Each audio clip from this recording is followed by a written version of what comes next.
Almighty God, who, in thy infinite wisdom and providential goodness, has appointed the offices of rulers and councils for the welfare of society and the just government of man, we beseech thee to behold with thy abundant favor us thy servants, whom thou hast been pleased to call to the performance of such important trusts in the Commonwealth of Dominica.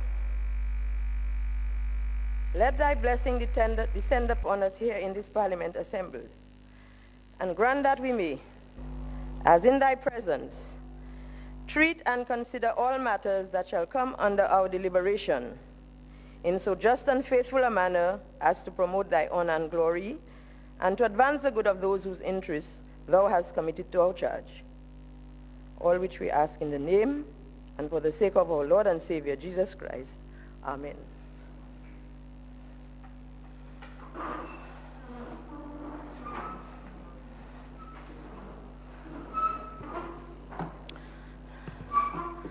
House resumes.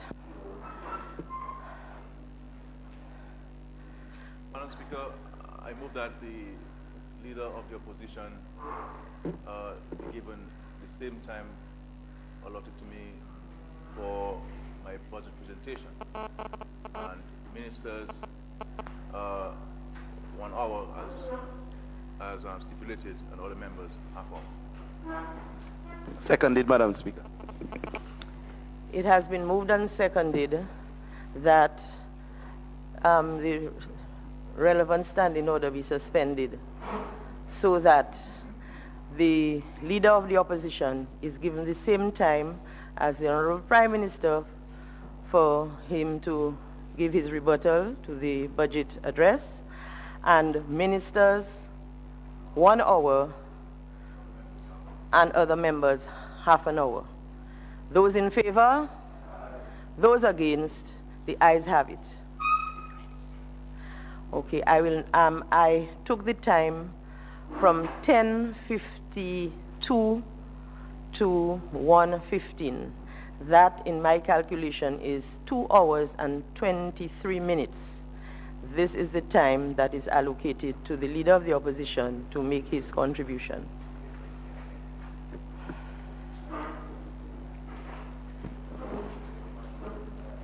I think before you begin, I need to let members know that we have been experiencing an electrical problem because of the rain, and so if members are feeling a little warm, I will exercise my judgment and allow them to move their jackets if they feel the urgent need to do so.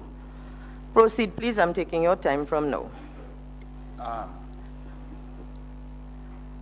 I would want to ask the House's consideration and to suggest to the Prime Minister that in the present weather condition, the storm, with us not having lights, that he should adjourn the House for the day and then we continue tomorrow, because, Madam Speaker, the conditions out there are threatening. Up to him, Madam Speaker. Okay. Before I even go to the Prime Minister, I should let you know that I'm an avid inspector of weather patterns, weather conditions, etc. And it is, from all that I read, a matter that will be clearing up very soon. So, but I will allow the Prime Minister to respond, if he cares to do so.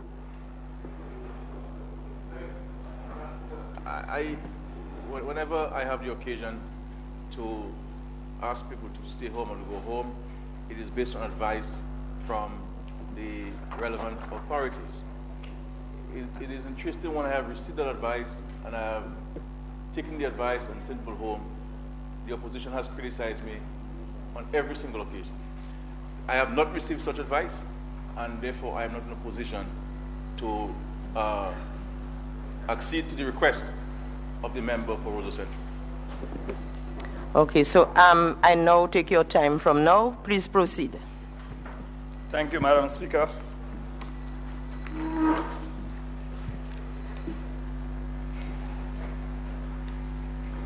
I rise to make my contribution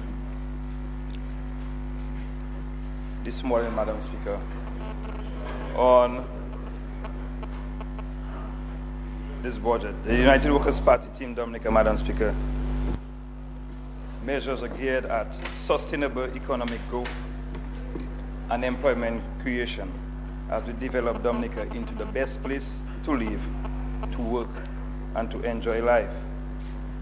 But before I continue, Madam Speaker, my contribution, I would like to thank the Most High for keeping me focused and humble as I continue to serve my country during these very difficult times. My entire family for their unwavering support, guidance. Most of them are here right now, Madam Speaker, for the reunion or family reunion. And I would also like to thank them for their continuous support. The God-fearing, hard-working, and proud people of Salisbury, Kulibistri, and Monwachet for the advice, support, and encouragement. My colleagues in United Workers' Party Team Dominica who continue to work together as a dynamic team. The prayer warriors for the continuous prayers and support.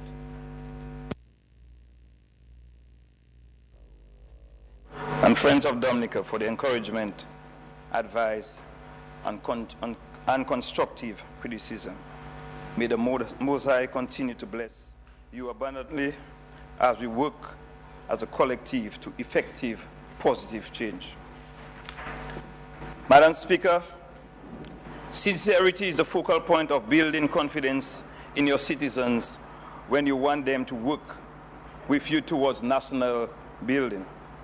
They will be energized to contribute meaningfully when they are not left in the dark.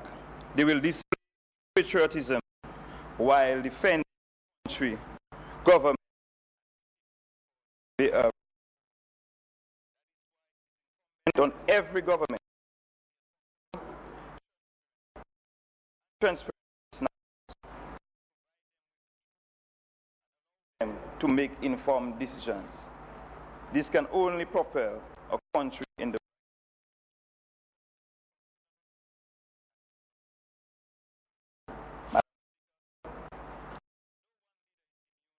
from the task of sincerity to the people that they serve.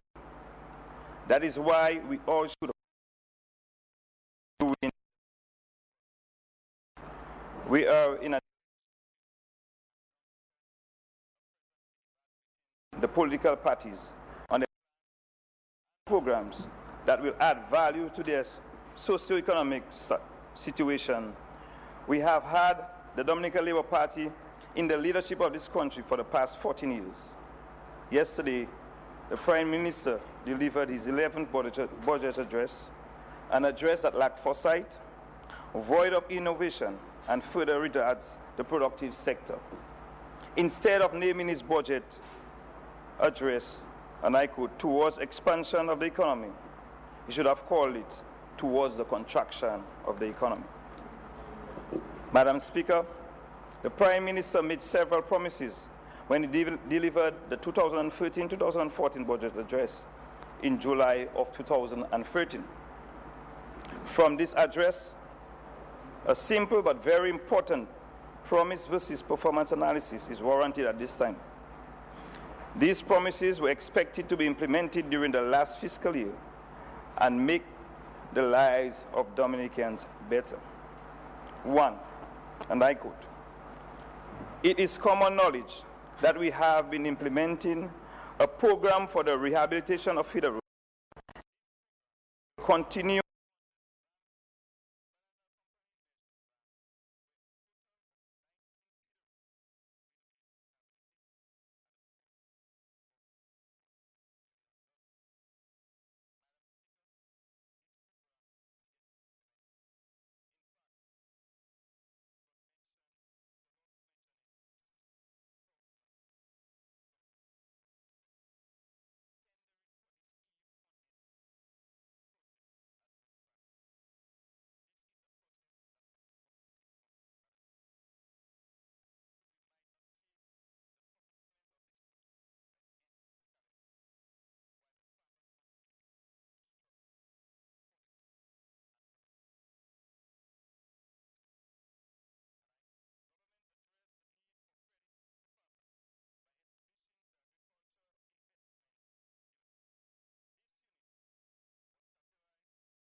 equity appears positive. This will cause the release of 5 million, which government has reserved for the project, and which will go towards developing the infrastructure. Government will inform the nation on the progress of this important development for Woodford Hill and the surrounding villages in the coming months. A whole year has gone by, and we have not heard anything, Madam Speaker. What is the latest with this high-end facility for the Woodford Hill area? Isn't that the same area that Prime Minister recently identified for the construction of an international airport? Are we going to have both on the same location, or are we going to replace one with the other, Madam Speaker? These are very important questions. Madam Speaker, number 8, and I quote, Madam Speaker, I now invite the Parliament to examine the new jobs opportunities that will be created as a result of the investment I have outlined in this address. For ease of reference, they are the BAM, 100 new full-time jobs, coffee, 820 new jobs, poultry, 150 new jobs, pork, 50 new jobs, tourism, 300, a total of 1,320 new jobs. Madam Speaker, there were no new jobs because none of these projects got off the ground by this government. Absolutely no new jobs. You have failed to successfully implement every one of them. Because of the poor management of this government, Dominica continues to be the worst performing island in the Eastern Caribbean. Not because of the scapegoat of the global financial crisis. In the Prime Minister's presentation, he mentioned the global financial crisis about 15 times, using it as a scapegoat. The government failed to effectively invest in the productive sector, and the process continued to demise the economy. Madam Speaker, on several occasions, in the 2014-2015 budget address, the Prime Minister highlighted several concerns. He was not part of the government for the past 14 years and the Minister of Finance for the last 10. Let us take a critical look at this address. First, the problem of black sigatoka. Serious delays of cycles with the application of fungicides to the affected fields. Madam Speaker, the farmers needed 14 days, 21 day, and 28 day cycles to get rid of the black sigatoka problem that they had. But some of them never got fungicide until 6 months or more. How can you fight black sigatoka when you only giving the farmers the needed fungicide every 6 months? I work in the banana industry, Madam Speaker, and when we had a serious case of leaf spot or hot spot, we would call it, you would go on a 14-day cycle. Black sigatoka is worse than yellow sigatoka, which we know as leaf spot, and it takes us 6 months. What do you expect to happen to our banana and plantain farms, Madam Speaker? Madam Speaker, even worse, we cut down the farms, all these farmers, Madam Speaker, and they got no compensation, not a little assistance to get back on the farm and to begin replanting their plantains and banana farms, Madam Speaker. This is important, this is critical. How can you say you work towards fighting black sigatoka around the island? Madam Speaker, Prime Minister went on and said 1,100 farmers have been assisted in establishing 500 560 acres of root crop. Madam Speaker, this is about half an acre per farmer. Are we doing backyard farming, Madam Speaker? Or are we looking at commercial farming where we can look at farmers going into investment about a minimum of 3 acres of land to ensure that they make a meaningful profit of it? Madam Speaker, 560 acres for 1,100 farmers. Do the math. Distribution of fertilizer from the government of Moray. Madam Speaker, coming from a farming community, the people, the farmers of Salisbury, Kulibistri, and Monrachet, I am sure that they sent in the names to get fertilizer from that scheme. But Madam Speaker, do you know what happened in Lapland? The Director of Agriculture was distributing fertilizer in the evening and on weekends, ignoring, Madam Speaker, the established mechanism. Just one moment, please.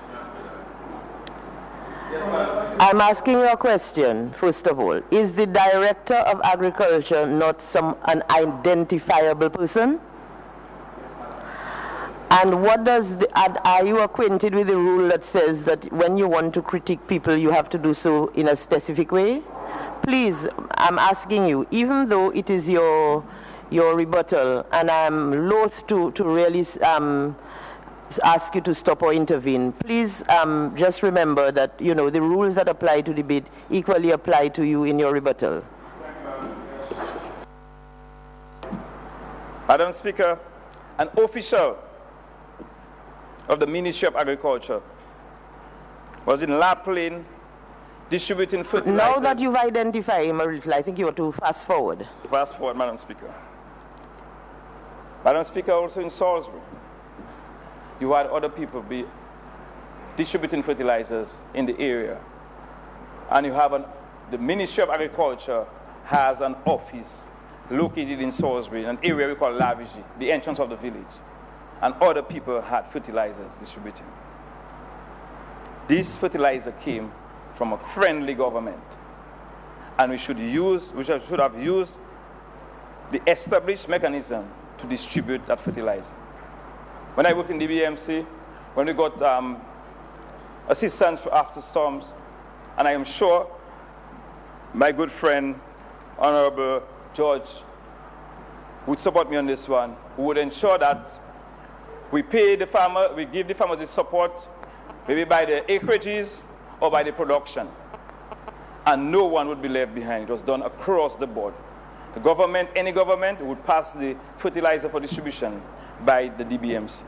And there are other government agencies that can distribute the fertilizer. But when you have farmers who need the fertilizers and other people who do not have farms coming to them to sell fertilizer at a cheap rate, Madam Speaker, and that is the truth.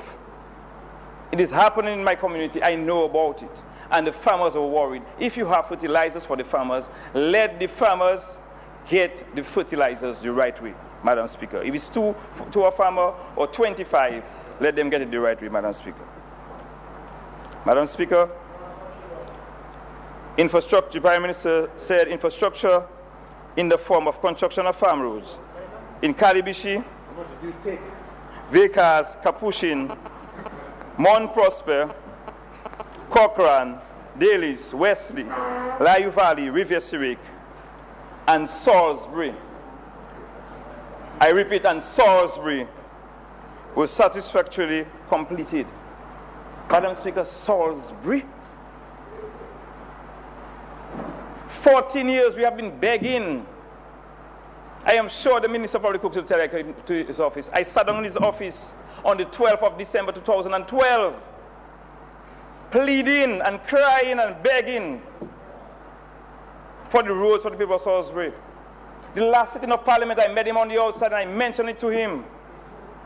Madam Speaker, that the people of Salisbury, the people of Carhome, Gaumont, Colibistry Heights, Cuba Road, Layu Park need access to their farms, Madam Speaker. We have been making representation, and Madam Speaker, for you to come and say that the people of Salisbury, that is a total disrespect of a hard-working community. I will take a motor car from home and go to Bakushri, about 20 miles in the heights. Now we have four-wheel drive at home and we cannot go to the farms. There are some areas we're in the rainy season and we need some temporary relief. I'd mentioned that to the minister as well. There's a place called Teobal, and the culvert there has capsized, Madam Speaker. You cannot pass there with a dump truck. You can pass there with a small van. We have asked about it. We have been begging, Madam Speaker. And you're saying that the people of Salisbury got support or their roads were satisfactorily repaired. Total disrespect. Madam Speaker, under security I observed that no mention was made about the Northern Coast Guard base at the Cabrits funded by the U.S. government. What has happened to this facility 2 years since the groundbreaking ceremony? What has happened to the grant of US $1.7 million from the US government? When did the location became a problem after the project was approved and funding received? Madam Speaker. Madam Speaker, the Prime Minister mentioned about increased subvention of $1.2 million to the State College. I welcome it on behalf of the people of the students of the State College. But for the State College to run effectively, it needs an annual budget about $10 million. Madam Speaker, that is the figures coming directly. Madam Speaker, recently, the Prime Minister went to the State College, Guam movement said he... Can you translate, please? Guam movement? Yes. Barry. That's also requiring translation. What? Vary also requires translation. Ubosta, swag. and I will have to tell you that is unparliamentary language. What? The member for Ruzu Central. So you said Bosta.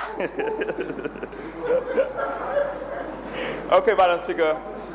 $700,000. He made a contribution of $100,000 to the State College, but the state was owing the college $700,000. I hope that the Speaker, the Minister of Finance, has made that commitment with the State College. Madam Speaker, sports development. We welcome the indoor sporting facility. Although it's about 14 years too late, Madam Speaker, that was part of the United Workers' Party plan for the stadium that was discontinued by this government. But also, Madam Speaker, on behalf of the parliamentary representative for the Granby constituency, I will also ask for the government to look at the Geneva playing field, the completion of the pavilion at Geneva, Dubla, and Cassibus that were built since in 1999 by the United Workers' Party government. 15 years, and we have not seen this pavilion come up to standard, so the young people from the areas utilize it in the best way possible. Madam Speaker, what provisions are we making to have acceptable sporting facilities so that our young people like Chelsea, Linton, Luan Gabriel, and others can continue to develop their skills? Madam Speaker, the construction of a three-star hotel in Crayfish River. Madam Speaker, a guest house. The United Workers' Party, Team Dominica, have already made it very clear that we will be building a 5-star eco resort in the Kalinago territory. High-end property in the Kalinago territory. Not a guest house, Madam Speaker. The Prime Minister raised concerns about the same-day arrival to Dominica. But, Madam Speaker, over $110 million. But and the members on the government side allow the member to make his contribution free of for the continuation of the international jet strip at London Dairy. Poor planning and waste of limited resources. The Roseau Enhancement Program, since 1999, that program has been on the card. It was funded by the Kuwaitis. Why the delay? 15 years delay, Madam Speaker. Roseau Reinstatement Program, as the Minister of Tourism always say, that we need to ensure that our city is welcoming. And I know that he would have liked that to have happened long before. 15 years delay for the Roseau Enhancement Program. Madam Speaker, the Prime Minister said that that is a backbone of our revenue. This is very serious. The productive sectors, Madam Speaker, agriculture, tourism, manufacturing, foreign direct investment, these areas need to be looked at and to be given the revenue to ensure that we move in the right direction. Madam Speaker, you said, the Prime Minister said revenue, but the Minister of Tourism made it clear that that is the backbone of the economy. So I don't know which one of them have get it mixed up. Madam Speaker, we cannot continue to tax our people into poverty. We have to create the enabling environment in the productive sector to ensure that we move in the right direction. Madam Speaker,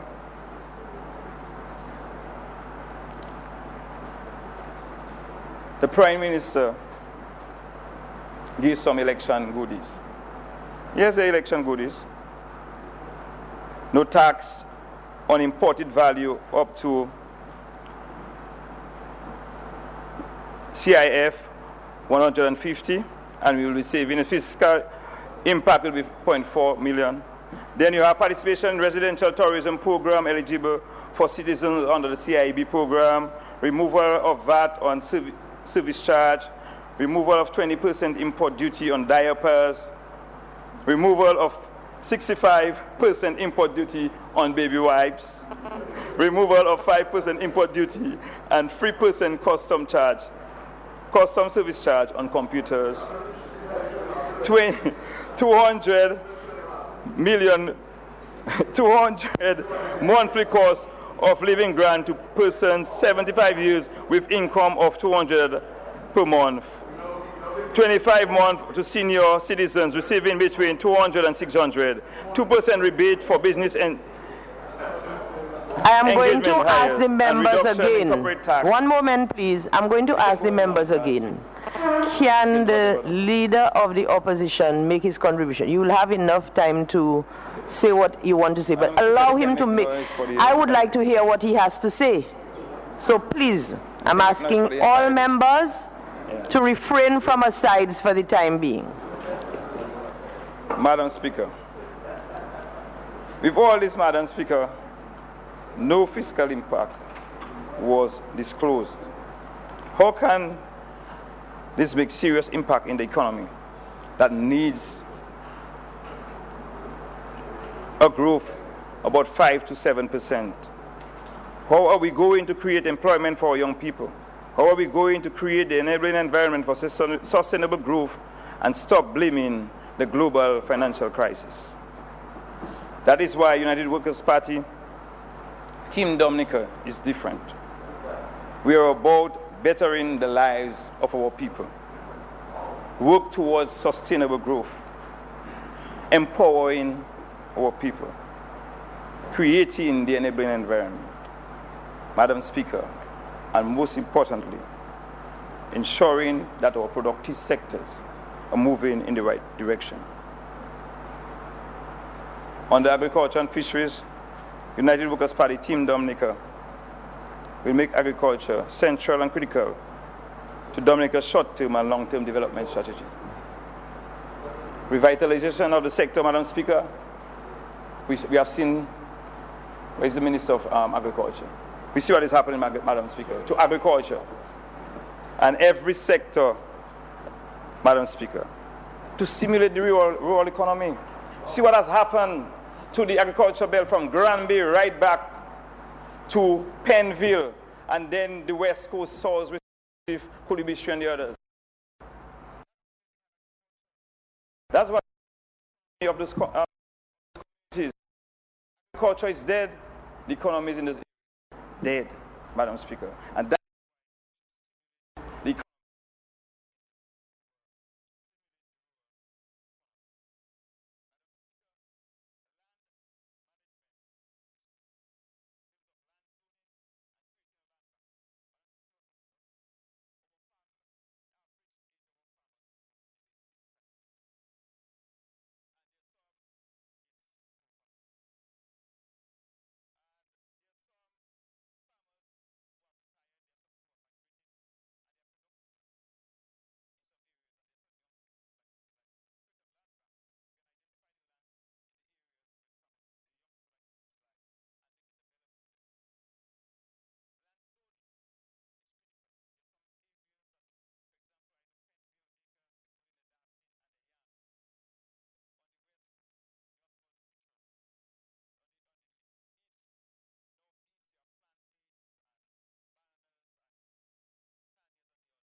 Dominica.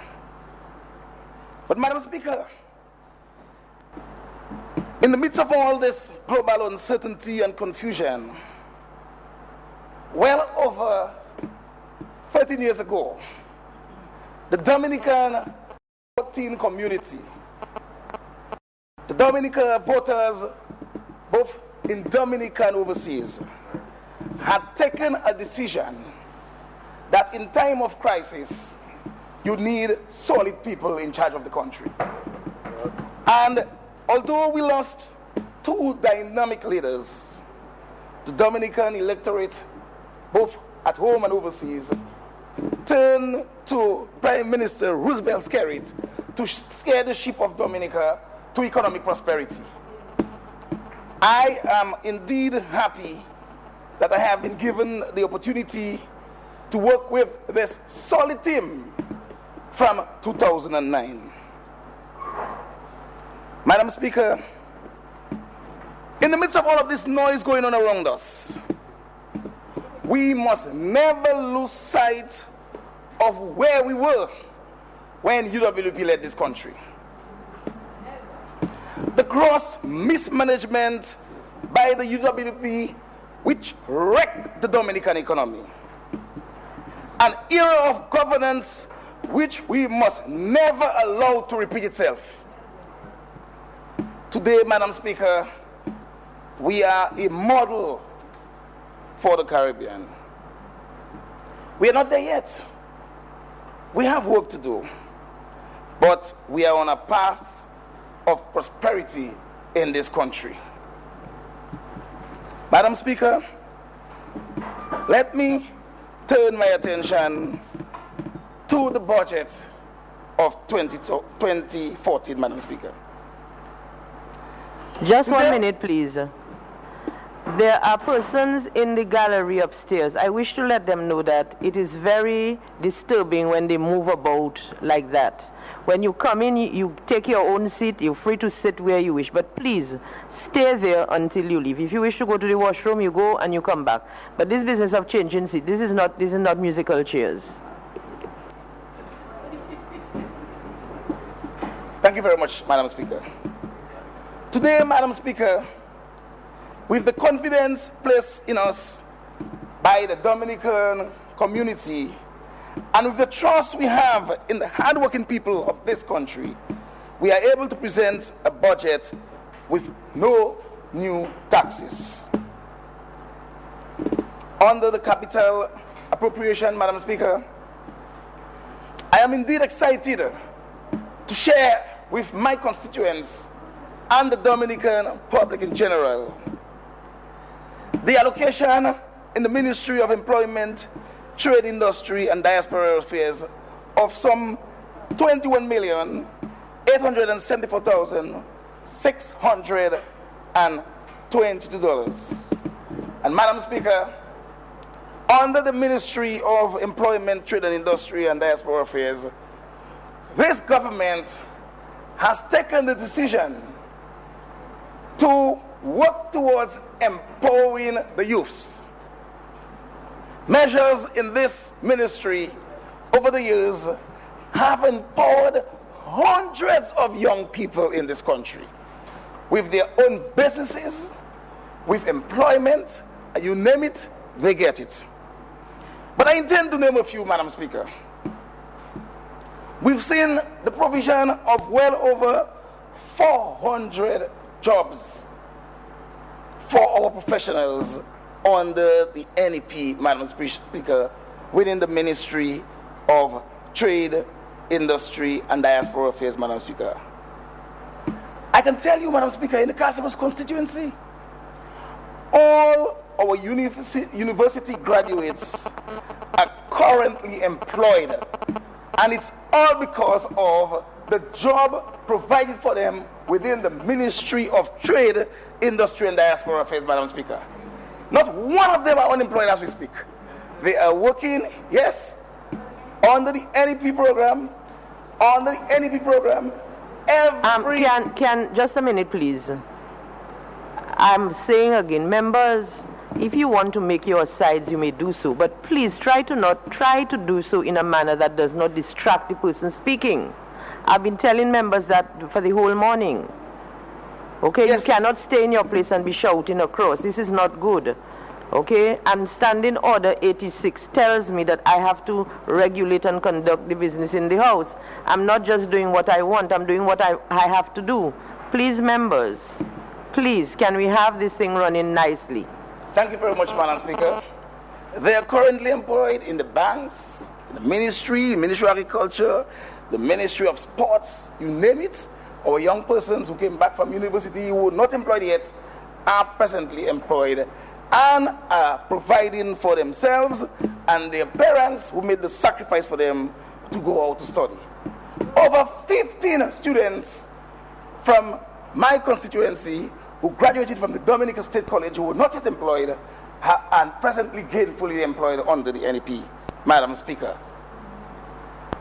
all the staff of the Roving Caregivers Program in Casaros, a program get at early intervention for the birth to 3-year category, breeding right stimulation so that when the children get into preschool and primary school, they are ready, they have the zest for life at that early age.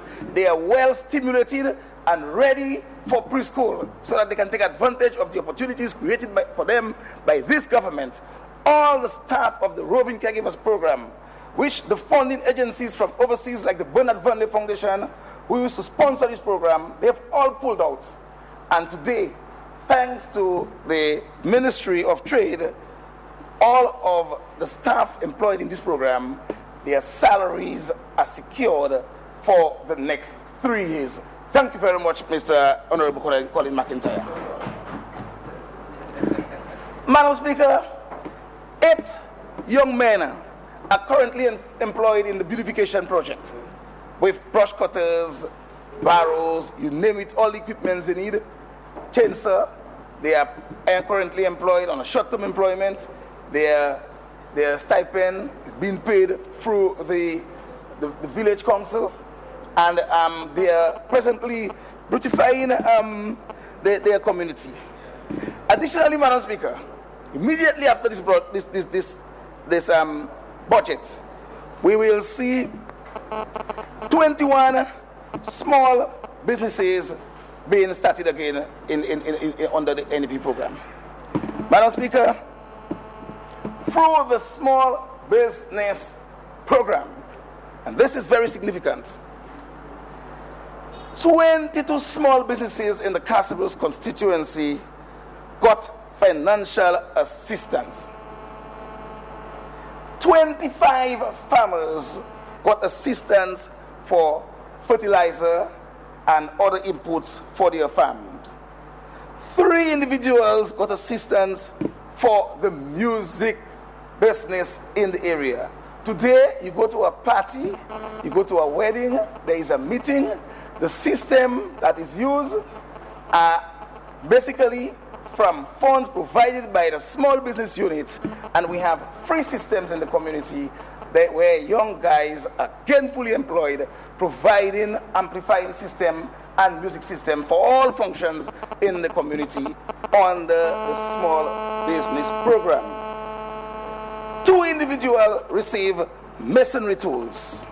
And Madam Speaker, I need to note it, because if you're not careful, Mr. Speaker, they will give you the impression that nothing is happening.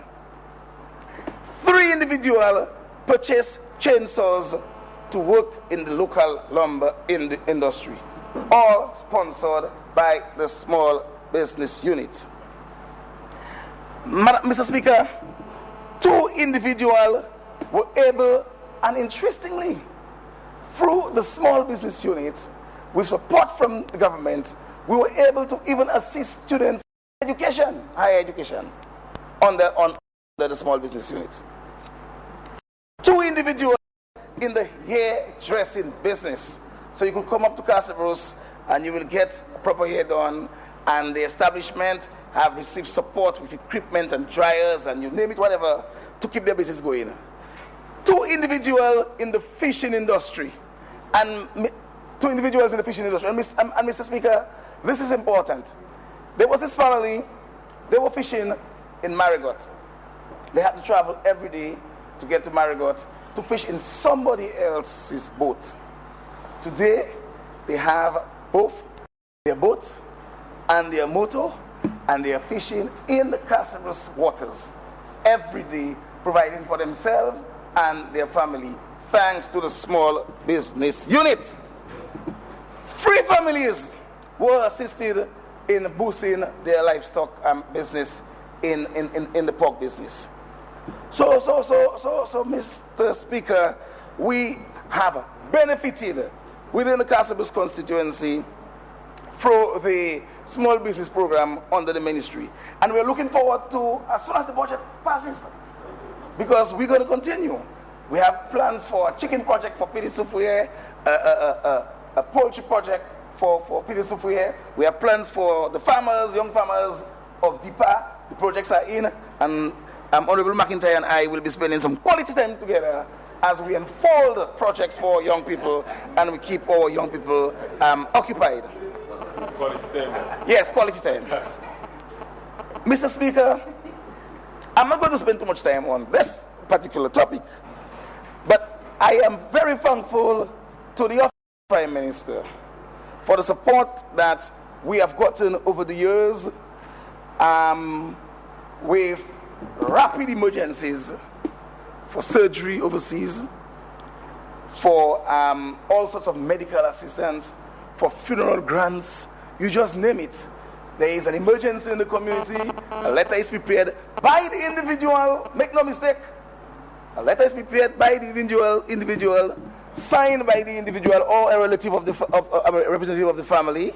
It is taken to the Prime Minister's office with an invoice, and within a matter of days, a letter is prepared or a check is prepared, and these persons are on their way to Martinique, to Barbados, to Guadeloupe, you name it, they get it, and they come back healthy and make meaningful contribution to their community.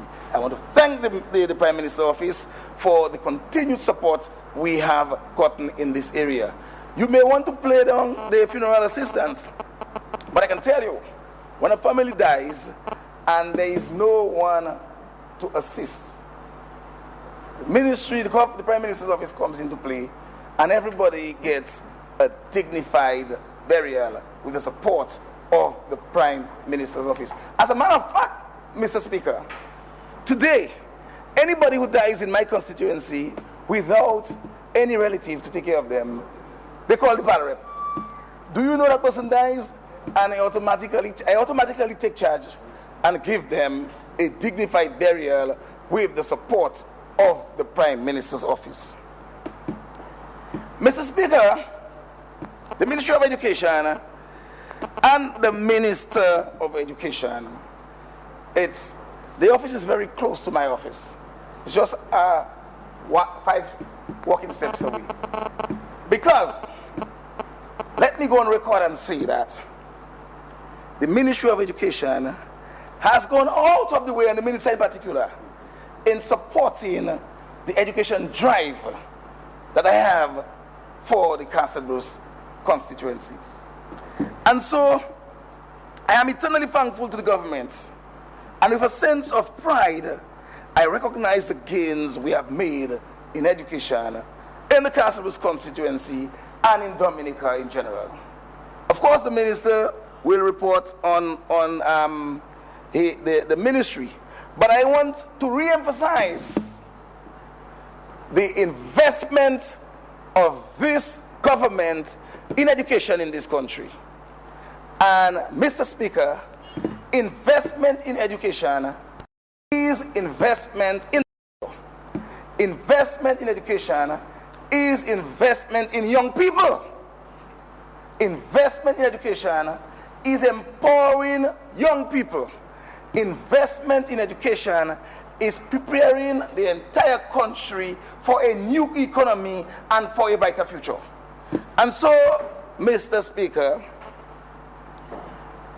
the number of students attaining associate degree program, and we must note that, rose by 972% from 2001 to 2011. This is significant. We're talking about a 900% increase in young people gaining associate degree, employing themselves for a job, not only here, but across the globe. And if you travel across the Caribbean, our young people coming out of the state college, they are all in good jobs, thanks to the foundation they got. No longer when you leave Dominica and you travel, all you could hold was a shovel or a trowel. Today you fit in to the working system in any country you enter, coming out of Dominica, because of the opportunity given to you by nobody else but the Dominica Labour Party government. Mr. Speaker, the percentage of students leaving secondary school and attending the Dominica State College moved from a mere 7% in 2002 to 87% today. This is worth repeating. Do you know that it costs the government millions of dollars to ensure that this happens? 87% are at state college today. And we must recognize those efforts. Those getting bachelor degrees today, we're registering now 130.6% increase. And 90% of these students are supported by this government in whole or in part to do their studies. Thanks to the government of the Labour Party being led by Roosevelt Scarrett, and the Ministry of Education led by none other than Right Honorable Peter Sensha. Thank you, Honorable Peter Sensha. I look forward to continue working with you as we move our constituency and Dominica forward with the support you have given us over the years.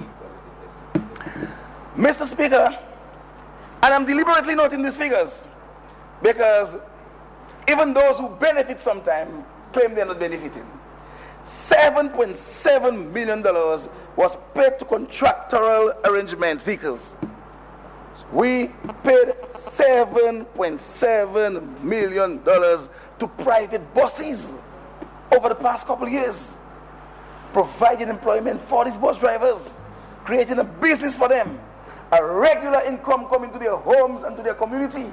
There are some of these guys who have built beautiful houses because they could have contracted a loan in the bank, thanks to they know that this regular contract every year will be signed, and they know exactly where their money is coming from. All of this is expanding the economy, Mr. Speaker. Of course, Mr. Speaker, and even when it comes to teacher training, I remember visiting Sansover School, and there were a skeleton staff on a Friday because at least 60% of the teachers were at Teachers Training College doing their programs. Thanks again to the government of Dominica, creating the enabling environment for them to get trained.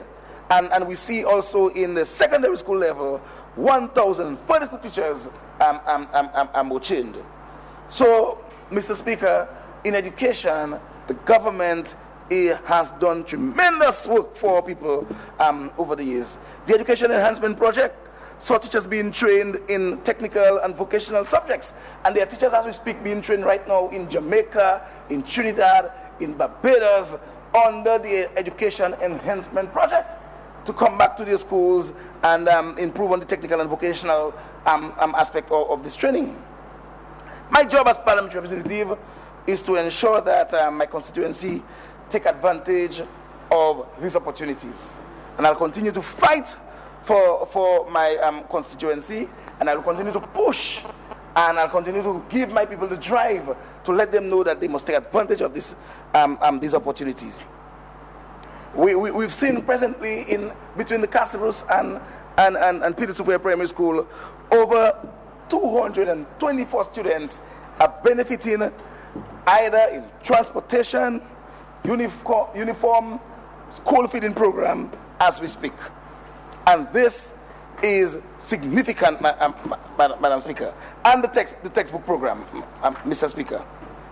At the secondary school level, over 100 students are getting textbook assistance, uniform assistance, and so on every year, Mr. Speaker, to the tune of uniform assistance of $23,000, textbook assistance of $25,000 every year goes to students attending the Castle Secondary School, Mr. Speaker. And not only that, the uniforms are being made by local seamstresses in the area. So they themselves are benefiting. Over 12 students presently are at university benefiting from the government of Dominica, either in full scholarship or part scholarship, as we speak, from the Castle Secondary. And the ministry is still spending a lot of money in the Castle Secondary on the school plants. Last year, we spent over $250,000 on the Castle Secondary School. The Castle Primary, we spent over $160,000 to do the total transformation of a section of the school and the toilet wing. Immediately after this budget, repairs will be done again to the Castle Primary School. We'll be transforming the kitchen unit, and we'll be fixing up all the partitions and so on in the school, Mr. Speaker. Mr. Speaker, on the housing, I can tell you that from Pidisufio to Casabus, over $700,000 has gone into the housing repair program, thanks to the Minister of Housing, whom I will continue to keep busy. And I recall a lady saying to me that when she woke up one night, she accustomed of using her buckets and pail to collect her water. And when the shower burst around midnight, she dived for these containers, not realizing that earlier in the day, her entire house was covered, thanks to the government of Dominica. She no longer needed the buckets and the pails to put in the... Mr. Speaker, in the Casabus constituency and Dominica in general. The petrocasters we are building in Casabus, we will now be building concrete houses. We'll move from the petrocasters because of the material compromise. The recipients will soon be getting 10. You have 5 minutes left. Already? Yes, we need more time.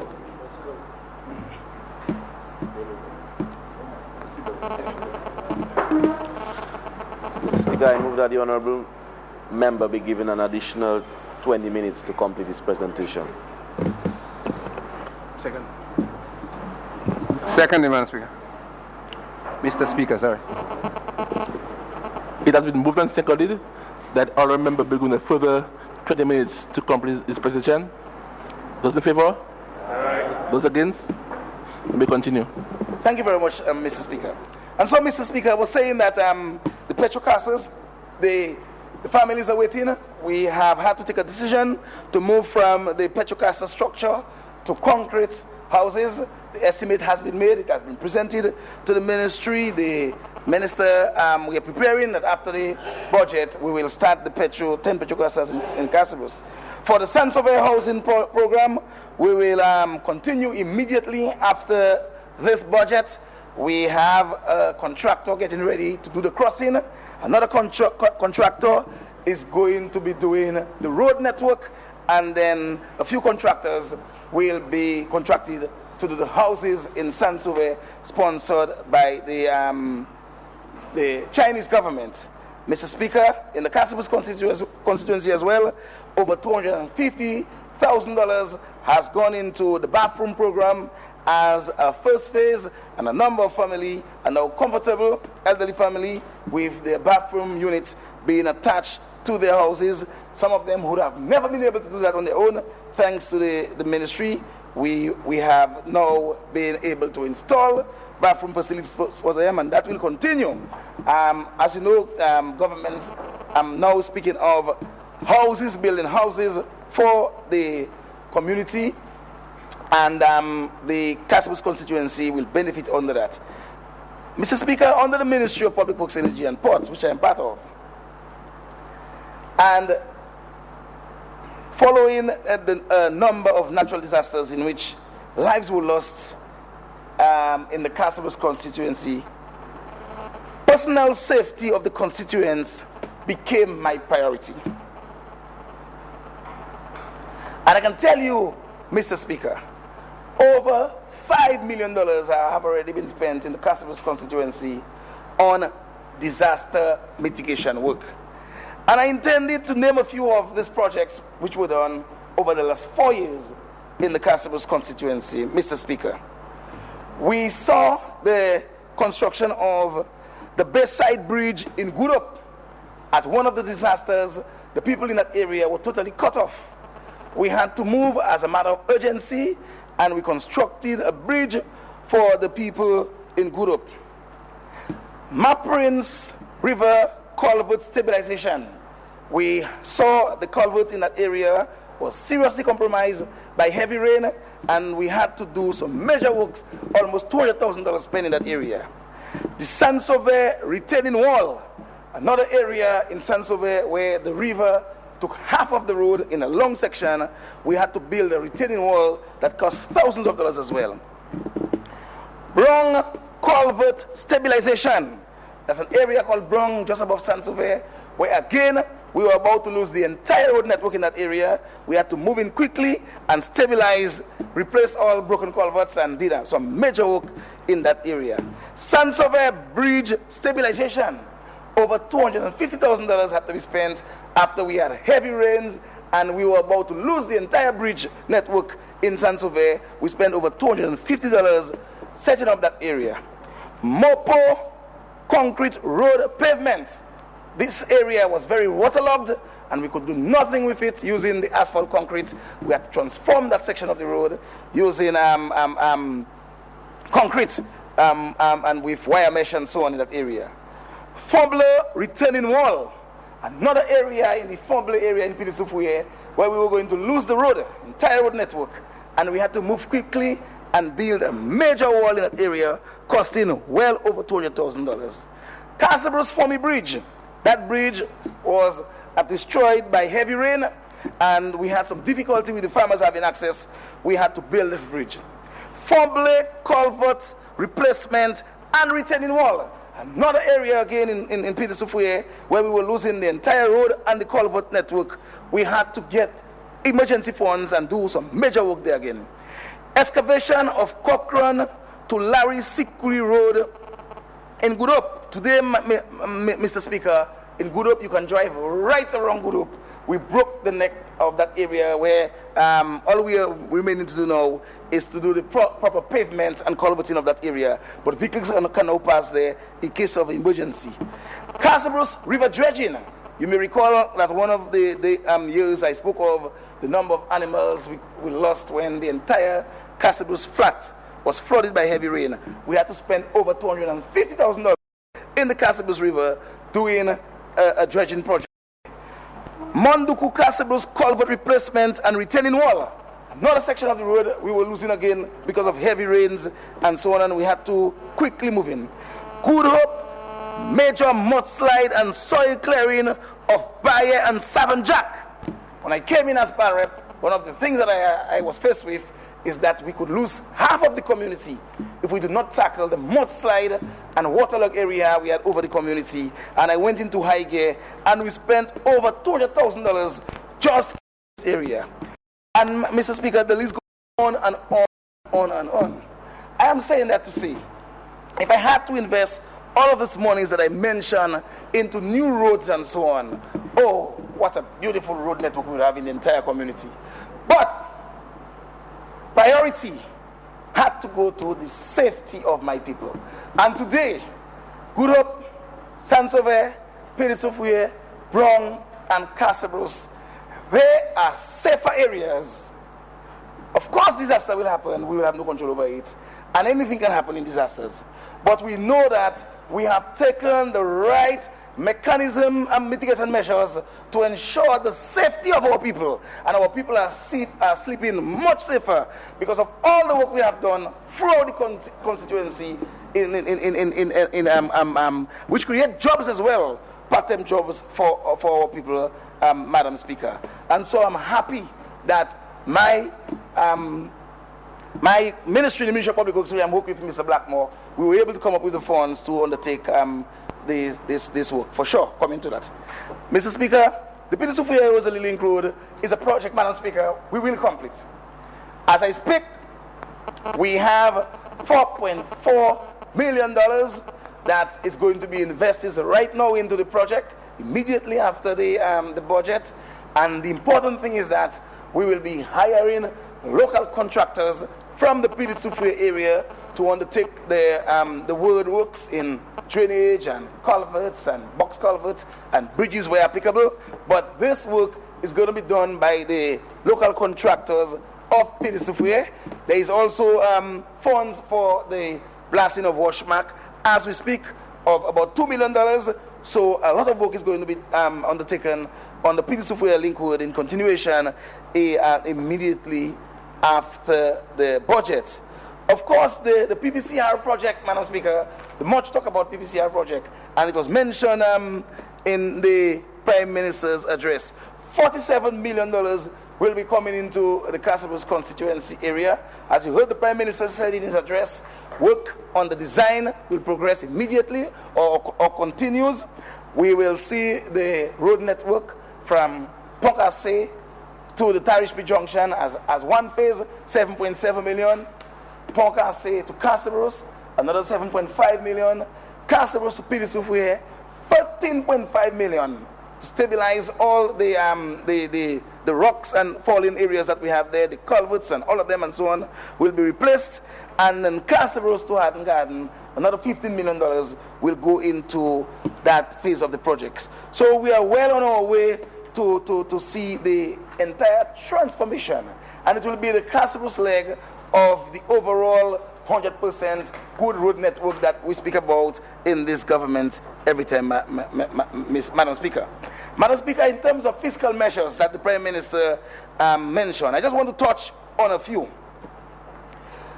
Reduction of import duties on baby wipes and disposable diapers. I am one of the persons who always say that the vast majority of elderly in the rural communities did not have the opportunity to work in the structured system where they have a retirement benefit. They did not pay any taxes because they were either farmers, fishers, plumbers, you name it. But for the most part, or they were housewives. But for the most part, they never earn a living within the structure where they would pay their taxes. As a matter of fact, we really owe the banana farmers a lot in this country.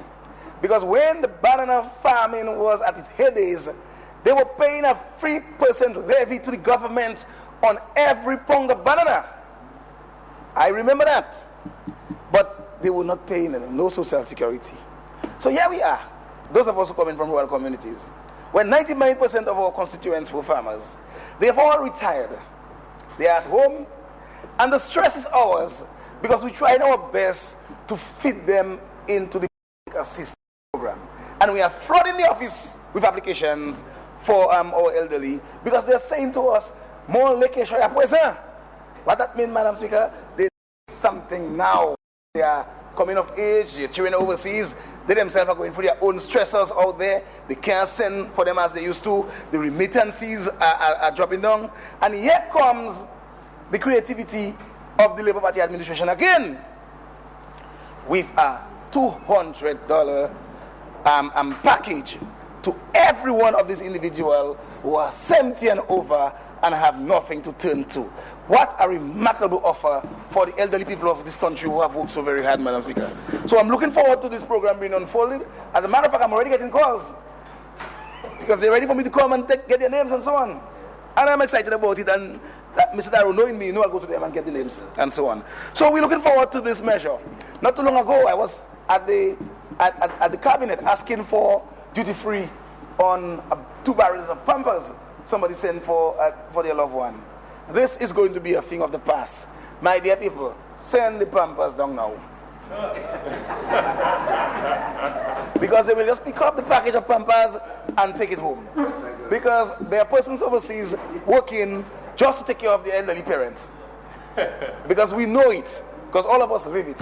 So they can now send them their packages. Don't be afraid. Put them in the barrel, in boxes, whatever way, and send the Pampers and diapers. Send them down to our people. Madam Speaker, the relief to pensioners and people of pensionable age who do not have pension. The I want to spend a little time, since my time is not is limited, on the Ministry of Agriculture and the drive towards expanding that industry, Madam Speaker. And Madam Speaker, as we speak, there are several projects we are undertaking in preparation for the abattoir number 1, but in ensuring that we are self-sufficient in the pork and egg industry in our community, and egg and poultry in our community and in our constituency. I was impressed when I went last week on a farm, Stars Multi-Cooperative, and they're preparing to expand the piggery because they're preparing to have hundreds of pigs now, and so on, and it's working out well. And then they're using the irrigation project that we have with their chicken project. They're getting funds not only from the AIU, which they have benefited, they've gotten from the AIU, from the ministry, and from friendly government like the Australians and so on. And we have at least 4 projects coming on stream for young people in the pork and poultry industry after the budget presentation, Madam Speaker. The fertilizer from Morocco that we just distributed, the farmers said this is good fertilizer because they have seen the benefit in their farms, in their yams, in their potatoes, in their dashing, in their plantains, on the hills of Good Hope and Sansove. And Madam Speaker, this fertilizer was distributed by the farmers themselves, among themselves. They had the list of all the farmers in each of the areas, and they met and distributed the fertilizer among themselves so that all of them was able to benefit. They knew the farmers even better than the units, the agriculture units in the area, and they handled their fertilizer, and they all benefited. As a matter of fact, it's the first time fertilizer went directly into Piditsufue and into Good Hope, and they didn't have to go down to Castlebrus and stand in a line and fight among themselves to see if they get some fertilizer. It was given to them directly in the community. So I'm looking forward to Morocco sending us another 4 ships of fertilizer, hopefully, so that we can continue the distribution of fertilizer for our people, because this is what friendly governments do. They help their people and so on. And so this has been very good for us as a people. I'm looking forward to the banana and plantain stabilization program that is coming through the BAM. I know we will expand in Castlebrus. A number of farms will be re-established, and the farmers will continue to benefit. We're also looking forward to Export Dominica coming on stream, where we'll be able to get more of our farmers getting the support that they need, and so on, Madam Speaker. And so I want to thank the Ministry of Agriculture for all what he's doing. In terms of the Ministry of Culture, Youth and Sport, I want to thank the Minister for the support that is given to all the sporting programs that we have.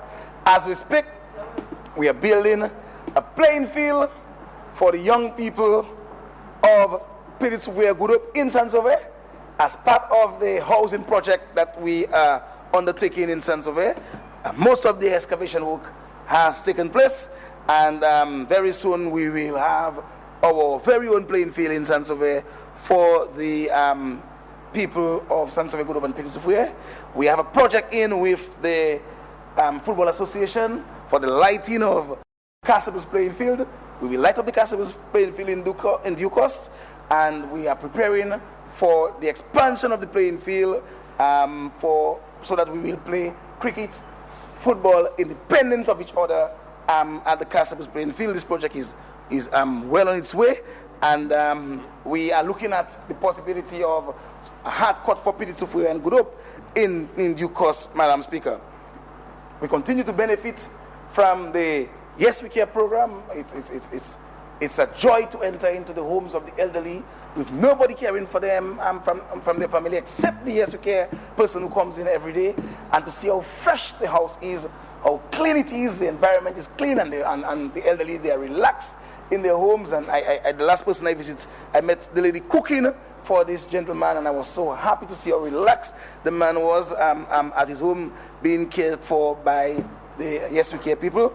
We just unfold a major project of street lights. We've lighted up now you can walk from Deepa all the way to Piditsufue, thanks to the Ministry of Public Works. 29 street lights were placed just last month, and the people are happy because these people in those areas, they like to walk. That's what they do, and they can walk in absolute safety. So the future of the constituency, it is in good hands. And it's not going to change, Madam Speaker. It's not going to change. With the support of the people of the Castlebrooks constituency and the gains we have made, Johnson Drago will be retained as a parliamentary representative for the Castlebrooks constituency. Because my work is not done yet, Madam Speaker. There's a lot of work to be done in the Castlebrooks constituency, and I will not be distracted in the process. So therefore, the noise around me will not distract me. I will continue to press on behalf of my people to ensure that this opportunity is being created by this government, we maximize it. As a matter of fact, one of the things I have been able to fight is the distraction in the constituency, which impedes some of the people from getting the benefit because they were staying behind. Because there were people making them believe it's not real. And while they're saying it's not real, people are benefiting. And so I have been able to fight that. And now everybody's excited and everybody's on board. We are pressing on and we are moving on. We will continue to develop our constituency by focusing on our youths. And our youths will benefit. They will do well at school because the opportunities are there, Madam Speaker, for them. And they will do well in life because of the opportunities being given to them by this government, which will catapult them into a better future, Madam Speaker. And therefore, we must ensure that we are not distracted and nobody will be allowed to derail the trajectory Dominica is on at this time. Whatever it takes, we will do it to ensure that this Labour Party continue to work for the people of Dominica.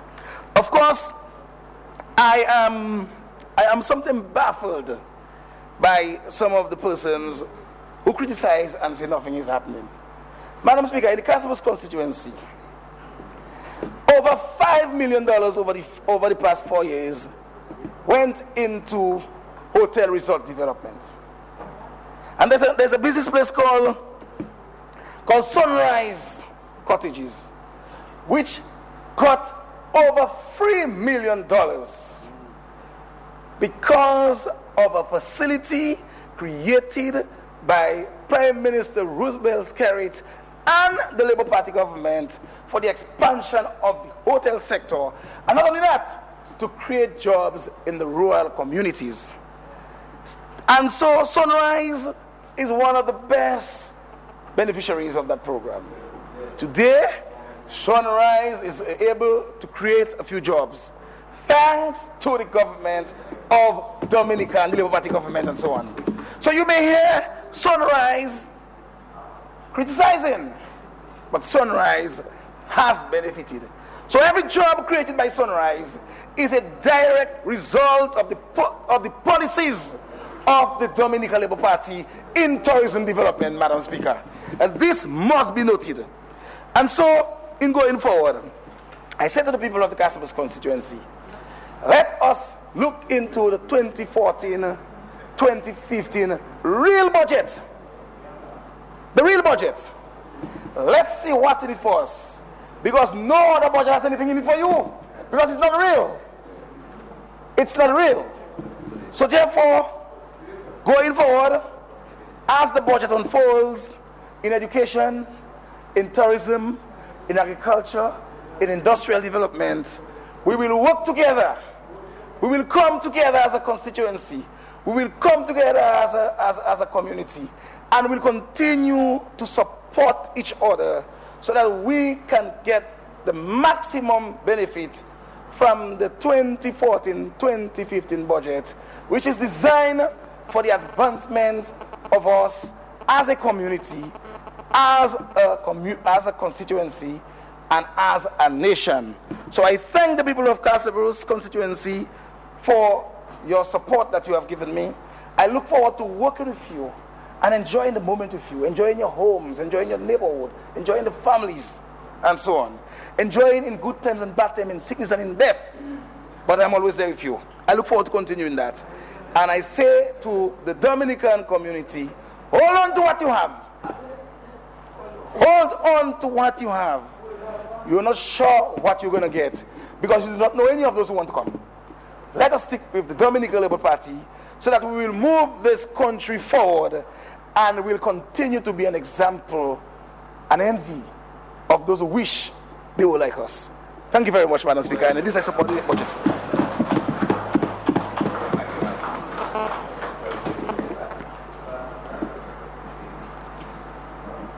Madam Speaker, I rise this afternoon to give my support to this budget which is before us today. Madam Speaker, but before I do so, let me say good afternoon to the people of Marigot and also to my wife and family in Antigua and to the entire people of Dominica. Madam Speaker, as we have just listened to the budget presented by the Honorable Prime Minister, Minister of Finance, we have listened to it, and we have also listened to our member from for Cassie Bruce there, who have explained probably the budget in its entirety. When you have listened to that, all of his explanation, Madam Speaker, there is no other way I can sum it up by saying that the Dominica Labour Party is, I call the Dominica Labour Party a family of wisdom.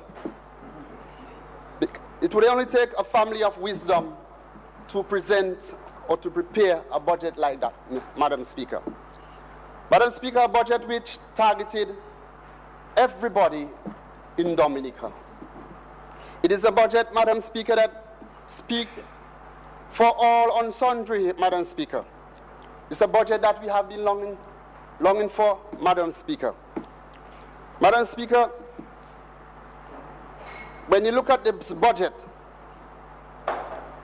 and you heard again the member from Cassie Bruce explain even the 200 that the people who has worked hard long before us trying to make Dominica what it is today and has not been able to help themselves to get some sort of benefit as to social security or medical benefit, Madam Speaker.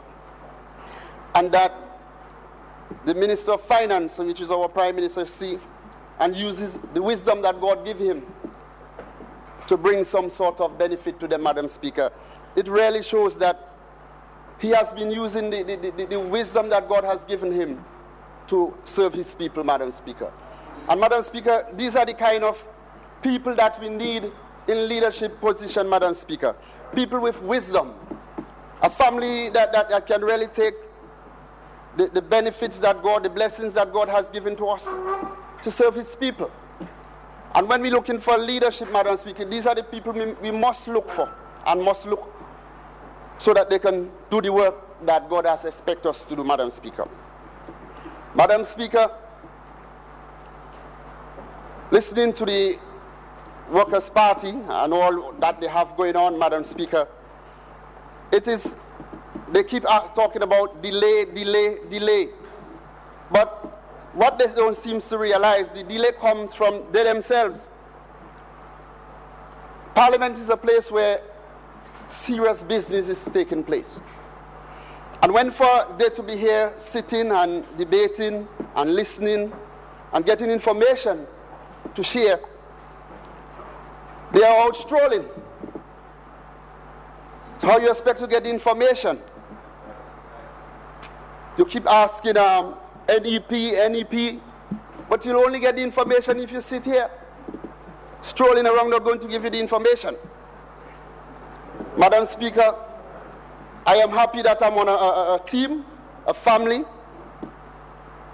of wisdom that is able to take the people of Dominica to the next level, to the place where prosperity and happiness they will enjoy.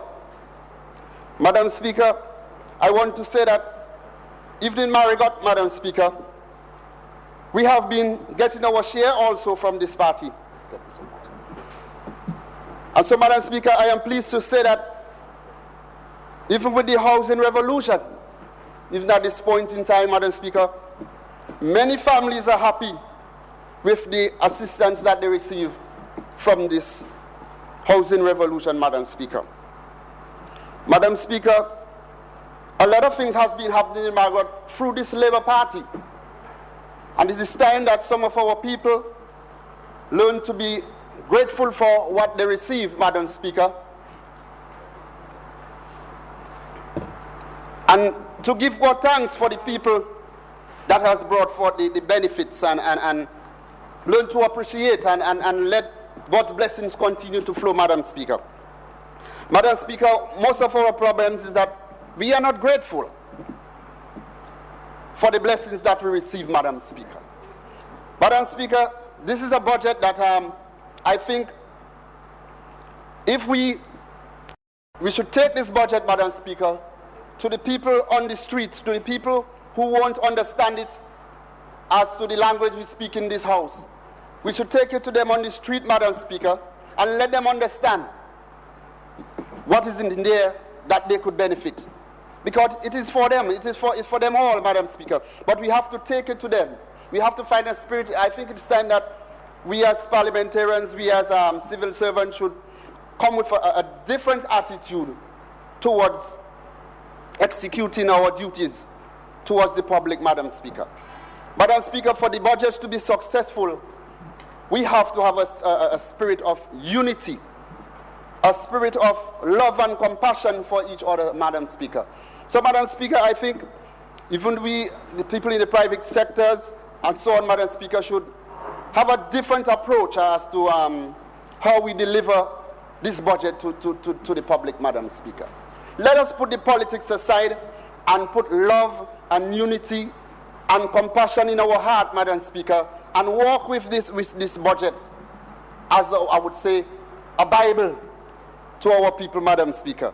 Because it is for them. That's where the benefits are, Madam Speaker. There is no other budget that would be like this one, Madam Speaker. There is none. None, Madam Speaker. Doesn't matter where you present it. For a matter of fact, I don't see why you should present a budget in a cinema hall. It's not a show. It's not a show. Budget needs to be presented where serious business has been taking place. It is time that we get serious with, because this is serious business, Madam Speaker. It's serious business. It's no joke. Madam Speaker, I mean, I was so happy this morning when the Honorable Prime Minister said that he did not receive any information from the weatherman or what concerning the weather. You can see the reason why the Workers' Party the way it is. You see a little rain and here you want to put off the people's business just for a little weather. Look at the weather today. The sun is shining hot. That's one of the reasons, Madam Speaker, why the people don't trust these people, Madam Speaker. You don't need to trust them, Madam Speaker. Look at the weather, sun is shining. Madam Speaker, I left Margaret this morning. I saw the weather myself, but being in a family with wisdom, I come to Roseau.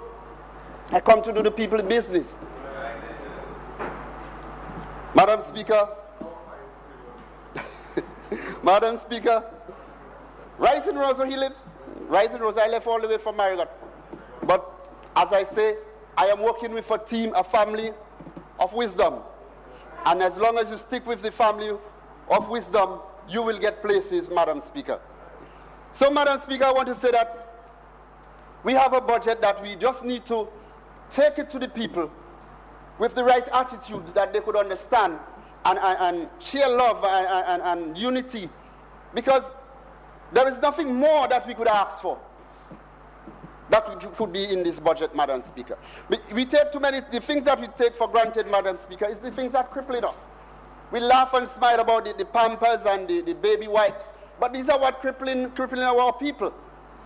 Madam Speaker, I am happy that the Minister of Finance find it fit to do what he did to bring some sort of relief to those sort of people, especially the elderly, Madam Speaker. And so, Madam Speaker, I will continue to support this Dominica Labour Party, the family of wisdom. I will continue to do all my best for us all in Dominica, Madam Speaker. Madam Speaker, in Marigot, I want to say that lots of things has been happening there also. We have, I want to say thank you to the Minister of Finance for providing the under the Housing Revolution, that a lot of people has been smiling. I want to say thanks to you, Honorable Prime Minister, Minister of Finance, for your assistance in even for funerals for some of our people who passed on, for assistance in medical, for assistance in health. We just want to say thank you for what you have been doing in Minister of Finance. Madam Speaker, I want us to continue to pray for our family of wisdom, that God will continue to give us strength to continue to lead this nation. It's about time that we get up and get going and let our people get what they deserve and stop wasting time by listening and paying attention to the things that will distract us. Madam Speaker, the opposition have been talking about, again, wasting time and delay. Madam Speaker, what do they really want? When we come into this house to seek to pass the bill on the Court of Justice, Caribbean Court of Justice, Madam Speaker, they're saying that we rushing. We're rushing. Now that you come to deal with the people's business, we have come to this house, we discussed how many times about different projects, different programs, and they're out there liming. What do they really want? They are the ones causing the delay. They need to be in the House of Parliament doing the people's business. Stop wasting the people's time and wasting the government monies. And so, Madam Speaker, we will continue to do what we have to do to help Dominica to grow, and that it would be a place that each and sundry will be able to live in peace and tranquility, Madam Speaker. Let us continue to preach unity among our people. Let us not be distracted by all these wild allegations that has been going on. Let us keep focused. We approach an election year now. I think it's time that we should stay focused and do the people's business. Don't be distracted of what is going on, because what is going on now is just waste of time. So let us stay focused. And let us have the right attitude towards each other and just move on with the people's business, Madam Speaker. I will continue, as I said, to support. And I want to say again that this budget is a budget that has been dealt with in the entirety, as the other members will continue to explain. I just wanted to put on record for us as the public officers and we ourselves to go out with the right attitude. The benefits are there, the solution are there in the budget. We just need to go out with the right attitude towards the people, to let them understand what the budget is all about. Explain it properly so that they would not be fooled. They don't have to go online or wherever to look for it. It is right here. It's all they need to do is to be stay focused, stay in tune with the family of wisdom, and you will be being taken care of. So once again, Madam Speaker, I want to give my full support to this budget this day.